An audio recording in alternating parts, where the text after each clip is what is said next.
তো বন্ধুরা, কালী পূজা যেহেতু চলে গেছে আর কালী পুজোর সময় আমি খুবই ব্যস্ত ছিলাম। তো তোমরা হয়তো জানো তো ঠাকুরের কাজে কতটা ব্যস্ত থাকি।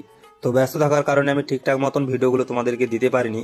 তো যেহেতু কালী পূজা চলে গেছে, তো এখন আমি একটু ফ্রি হয়েছি, তো তাই জন্য আমি ভিডিওগুলো এডিট করে তোমাদের সামনে আমি তুলে ধরার চেষ্টা করছি। তো মাটির কাজ কমপ্লিটের পর রঙের কাজ করছি। তো এই দেখো, সাদা রংটা দেওয়া হয়েছে এই পাশের ঠাকুরটাতে, আর এই গাছের ঠাকুরটাতে গাছের কালারটা দেওয়া হচ্ছে। টোটাল আমি 4টা কাজ করেছিলাম, তো দুটো ব্যাকগ্রাউন্ড কাজ আর দুটো সিঙ্গেল হয়েছিল। তো বন্ধুরা, এই ভিডিওতে এই কালী ঠাকুরের রং দেওয়া থেকে চোখ আঁকা পর্যন্ত পুরো ভিডিওটা দেখতে থাকো, আশা করি ভালো লাগবে, তোমাদেরকে দেখানোর চেষ্টা করব।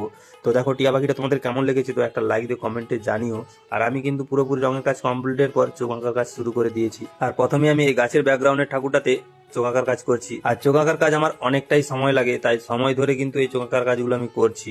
আর কালকে যেহেতু ঠাকুর ডেলিভারি রয়েছে, সেই জন্য কিন্তু আমাকে আজকে রাত্রের মধ্যে পুরোপুরি ঠাকুরের কাজগুলো কমপ্লিট করতে হবে। তো এখনো কিন্তু অনেক কাজ বাকি রয়েছে। চোখ আঁকার পর সাজাতে হবে, শাড়ি পরানো, দুটো ঠাকুর শাড়ি পরানো হবে।